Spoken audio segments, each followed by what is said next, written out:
Actually कल मैंने Vicks खाई थी, विक्स की वजह से मुझे जुकाम हो गया क्योंकि विक्स मुझ पर सूट नहीं करती। मम्मी मुझे मना भी कर रही थी बेटा विक्स मत खा। आ गए मथुरा।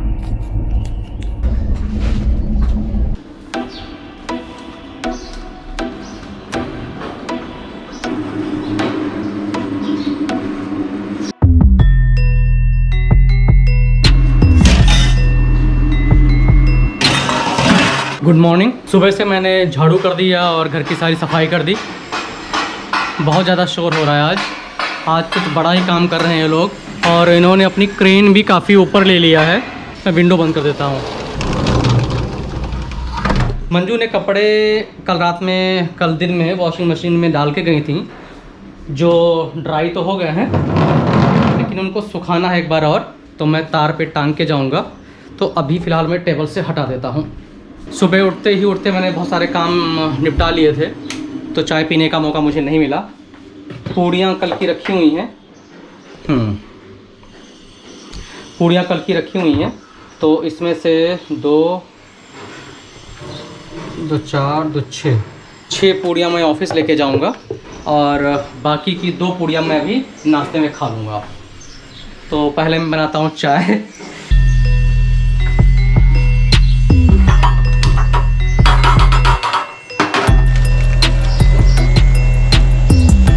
दूध ये कच्चा दूध है, तो मंजू इसको बॉयल करके नहीं गई है, और जिसकी वजह से मुझे अभी दूध में चाय में कच्चा ही दूध डालना पड़ेगा, क्योंकि अगर मैं बॉयल करके चला जाऊंगा इसको तो पूरा दिन बाहर रखना पड़ेगा, और मैं लेट नाइट अगर मुझे हो गया तो ये फट सकता है। तो मैं इसमें से थोड़ा सा दूध यूज़ कर लूँगा, फिर इसको फ्रिज में एज इट इज़ रख दूँगा।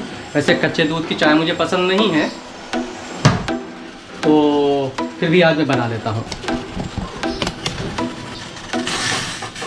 अदरक भी कल तो अदरक मैंने ही रख दी थी, आज अदरक मुझे मिल नहीं रही है। हाँ जी, मैंने कल फ्रिज में रख दिया था, तो अदरक फ्रिज में मिल गई है मुझे।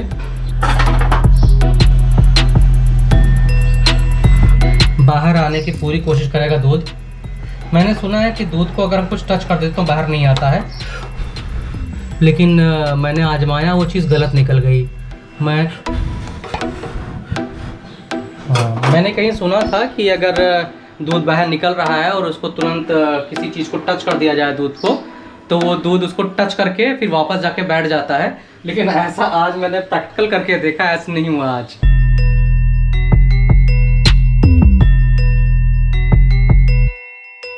अभी हम लोग दिल्ली आ गए हैं। मोनू मामा और मॉम ने हमको पिकअप कर लिया है, तो अभी हम जा रहे हैं मेरठ गाड़ी से। 9 घंटे तो लग ही जाएंगे। हाँ 2 घंटे। Hi good morning everyone. हम सब पहुंच गए हैं दिल्ली और अभी हम लोग जा रहे हैं मेरठ। तो यहाँ से लगभग 1.5 से 2 घंटे का रास्ता है। ट्रैवल में थोड़ी सी दिक्कत रही रात में, क्योंकि 2 बच्चे हैं एक सीट पर। अभी तरुष इतना बड़ा नहीं हुआ है कि उसको अलग लिटा सकूँ मैं, लेकिन इतना बड़ा भी हो गया है कि एक सीट पर 2 बच्चों को मैनेज करना पॉसिबल नहीं होता है। तो थोड़ी तकलीफ में रही रात भर, लेकिन फाइनली अब ठीक से पहुँच गए हैं। और भाई आ गया छोटा लेने।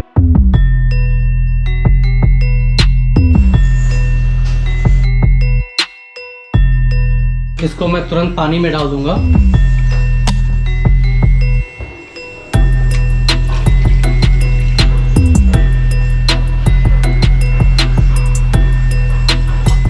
ज़्यादा नज़दीक नहीं लेके जा रहा हूँ लौके में, क्योंकि ज़्यादा नज़दीक लेके जाऊंगा तो वो जल सकती है, तो उसको मैं दूर ही रख रहा हूँ। तो 3 पूड़ियाँ मैंने अभी रख ली हैं खाने के लिए, नाश्ते के लिए, और बाकी की पूड़ियाँ मैं लेके जाऊँगा ऑफिस में, अचार के साथ खा लूँगा। रात में देखी जाएगी। नहा के आने के बावजूद भी पसीने से बिल्कुल लथपथ हो चुका हूँ, इतनी ज़्यादा गर्मी हो रही है।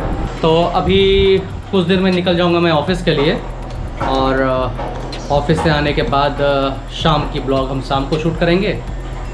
तब तक के लिए चाय करता हूँ, नाश्ता करता हूँ, फिर मिलते हैं रास्ते में।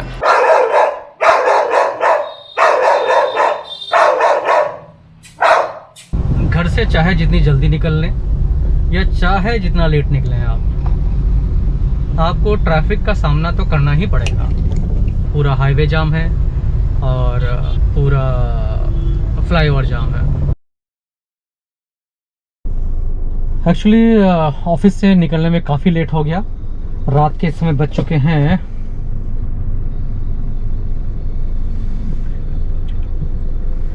10:56 और घर पहुंचने में आधे घंटे और जाने वाला है।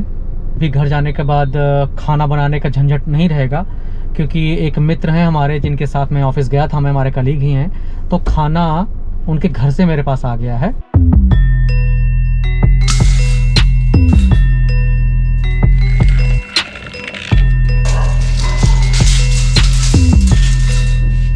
मैं हॉल की अपने लेंथ ले रहा था, क्योंकि मेरी सिस्टर जो लखनऊ में घर बनवा रही है, तो उसके मैप में कुछ चीज़ें एडजस्टमेंट नहीं हो पा रही हैं। तो वही मैंने सोचा कि अपने हॉल का लेंथ बता देता हूँ, तो एक मुझे आइडिया हो जाएगा कि उसके हॉल का लेंथ कितना होगा। तो अब मुझे समझ में आ गया है कि मेरे हॉल और उसके हॉल की लंबाई चौड़ाई कितनी है। रात के बज गए हैं 12। खाने का तो मैंने बताया था कि खाने का इंतज़ाम मेरे एक फ्रेंड ने कर दिया था, तो अभी मैं देखता हूँ खाने में क्या है।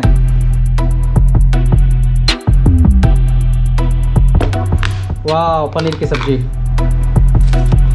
हाँ, मैंने 3 रोटी बोली थी, भाभी ने 4 रोटी भेज दी है, तो खाना सफिशिएंट है मेरे लिए। तो मैं सोच रहा हूँ इसी में खा लेता हूँ, सुबह का चक्कर नहीं करता हूँ। अगर इसको सुबह इसमें से 1 रोटी रख दूँगा मैं कि सुबह खा लूँगा, तो अगर मैं 2 रोटी खा लेता हूँ इसमें से 3 रोटी, और 1 रोटी सुबह नाश्ते के लिए या सुबह मॉर्निंग खाने के लिए रख देता हूँ मैं, तो क्या हो जाएगा कि मैं दोपहर में खाना हो सकता है ना बनाऊँ आलस के मारे। ये रीज़न हो सकता है एक। अगर मैं सारी रोटियाँ खा लेता हूँ तो ये ज़्यादा हो जाएंगी, और अगर इसमें से मैं 1 रोटी रख देता हूँ, बाकी 3 खा लेता हूँ, तो इसके चक्कर में मुझे कल खाना नहीं बनाना पड़ेगा और मैं खाना बनाऊँगा नहीं और भूखा रह जाऊँगा शाम तक। तो बेहतर रहेगा कि मैं 4 रोटियाँ खा लेता हूँ इसमें से, और सुबह के लिए मैं उठूँगा दाल और राइस बना लूँगा। मुझे लग रहा है ये बेहतर ऑप्शन है मेरे लिए, तो लालच नहीं करता हूँ मैं, और कल दिन में देखी जाएगी। जब ऑप्शन कम होते हैं, मैंने एक ब्लॉग में बोला भी था कि भाई ऑप्शन रखने से, डबल ऑप्शन रखने से होता क्या है कि हम ना घर के रह जाते हैं ना घाट के रह जाते हैं, क्योंकि डबल ऑप्शन लाइफ में नहीं रखना चाहिए। तो आज का ब्लॉग यहीं करते हैं ख़त्म। मिलते हैं कल एक नए ब्लॉग में, एक नई स्टोरी के साथ में।